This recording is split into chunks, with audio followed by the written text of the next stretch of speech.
Well, my friends, in case you didn't hear, Nvidia has actually owned up to everything that we have been saying is an issue with them for the past few months. We made a video about how Nvidia doesn't want you to buy the 20 series cards because they kept the 10 series on sale, essentially because they needed to actually sell out of the 10 series stock because they had it left over because they didn't properly anticipate the crypto demand. And then we also had that video where we talked about all of the RTX cards that appeared to be dying. And lo and behold, Nvidia came out yesterday and said both of those things are actually true. And just like in the words of famous Papa Jensen, everything just works. It just works, my friends. Everything just works. So let's go ahead and talk about all of these things, what they mean for you, and what exactly is going on with Nvidia.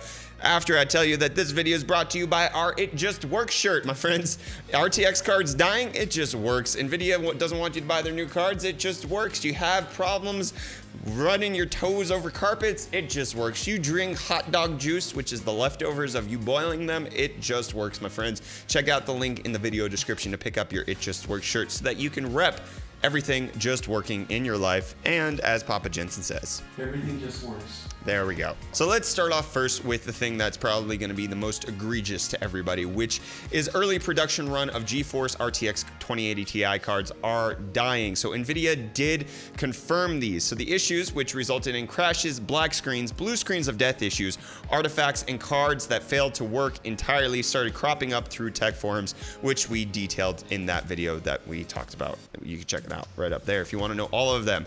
So Nvidia themselves put in limited test escapes from early boards caused the issues some customers have experienced with RTX 2080 Ti Founders Editions. The company then says they stand ready to help customers who are experiencing problems, but nothing was to be expected, really. So this is a change from the diagnosis that Nvidia gave earlier on forums, saying that this was not rampant. There was nothing to be seen here. This is just, everything's fine. It's that meme. Everything is just fine when everything's on fire and not really working. And literally right before I decided to start recording this video, Joker Productions tweeted out his issue, which he's having Space Invaders all over his PC with his 2080 Ti, which is the card that he got directly from Nvidia. So it is a Founders Edition and appears to be that's where most of the issues are. So finally, Nvidia admits it is happening. And then let's talk about just, I don't know if these are related. It could be just not, but there is a posting on the Linus Tech Tips forum about somebody with an EVGA 2080 Ti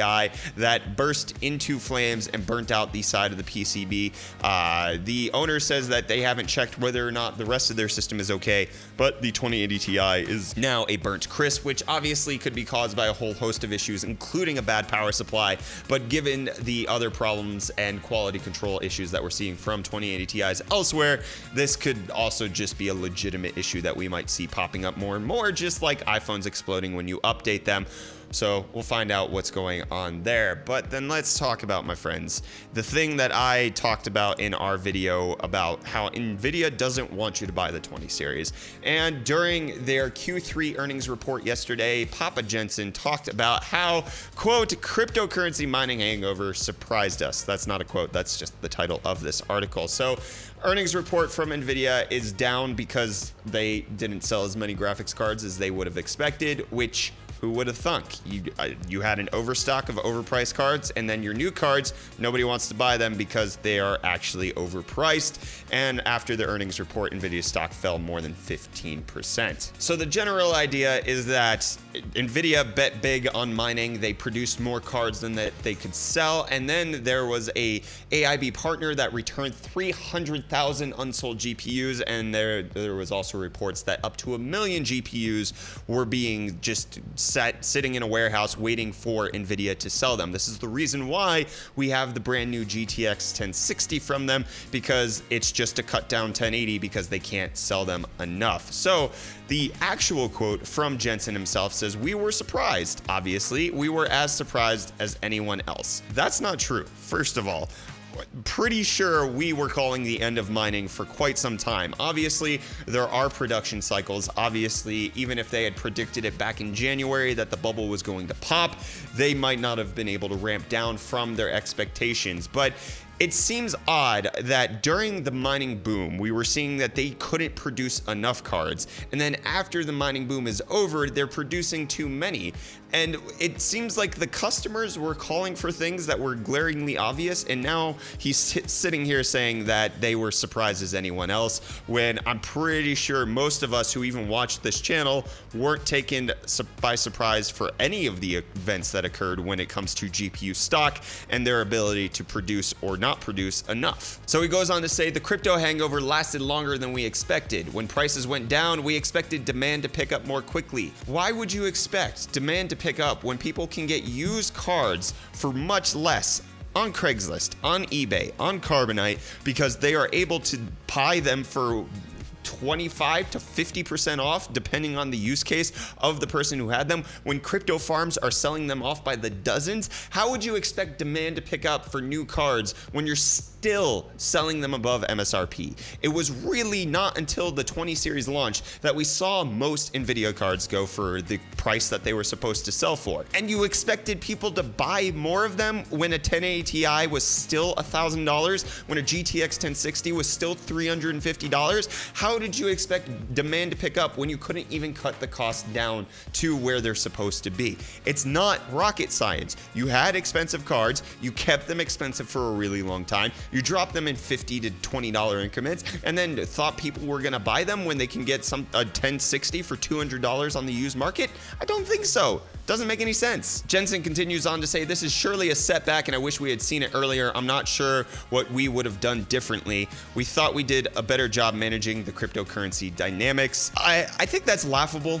Honestly, I don't think that they did a good job of managing the cryptocurrency dynamics at all, which is why we saw insanely high prices, which is why a 1080 Ti was selling for $1,300, which is more than a Titan XP, and cards were just going for insane amounts. They just never owned up to it. They never talked about how that they either were trying to keep demand artificially high because they weren't supplying enough so that they could have higher prices and make more profit, and then when they overproduced, now they're saying that they couldn't have anticipated that because they thought the demand would go on longer than it did. I'm not sure I buy that story. I think, one, it's good of them to own up to this. Obviously, now they're saying this after the fact, but it's something that we've been saying here on the channel for ages now. Nvidia never saw this coming. They never predicted this properly. They did it in a way to maximize profit and ended up screwing themselves. At least at this point, obviously they're going to be fine, especially because this is not make or break for them whether or not they sell enough cards this quarter. They have enough future innovation going on that they don't have to worry necessarily about what one YouTuber or a couple of YouTubers think about whether or not they handled the crypto dynamics properly. And then you combine all of this news with the fact that Battlefield 5 finally released ray tracing, and it's kind of super underwhelming and really hard hitting on the performance, even though it's not full ray tracing, it's only in reflections. It doesn't seem like Nvidia's on the top of the totem pole when it comes to things that actually just work. And even AMD's release of the RX 590 yesterday, while it's at an attractive price point of $280 and you get 3 AAA games with it, that's great. It still doesn't provide that itch that I think we're all trying to scratch with a good mid-tier card that isn't 2.5 years old and that actually provides us with new technology that we want to use. I think spending $12 to $1,300 to get ray tracing in limited doses of things that are just reflected and not in illuminations or shadows, it's kind of a little weird, especially when you're gonna at best see 70 FPS average at 1080p. That's a little rough. I think this is all just the icing on the cake to kind of show that Nvidia, while they did bring us great technology, it is amazing that we do have some sort of real-time ray tracing at this point. It's a great thing for them to try to push. It's something that I think we do want in games going forward. It's not exactly delivered in a way that makes it appetizable for the consumer and in a way that shows that they care about us, which obviously they're a business. They care about the profit lines and their profit margins and their shareholders more than they do about delivering to the customers that they are supposed to be serving. However, I don't think that means that we should necessarily just not talk about it or make it seem like they're doing great things. They are doing great things, but at the same time, they're doing it in such a way that alienates their consumer base, which I don't think is a positive thing overall. That's where I land with this. I'm pretty sure that we all saw this coming. We've all been talking about this, which is why I even wanted to make this video, because it's a nice, neat little resolution to everything that we've been harping on for a little while. Exactly like what happened with the Nvidia GeForce Partner Program earlier in this year, how we called it out and then eventually it did end. Nvidia does respond when there's enough pressure on them. So kind of good to see it here. Hopefully it continues in more drips and drabs. We get cheaper RTX cards. We get them in a way that actually makes them appealing for people to use them.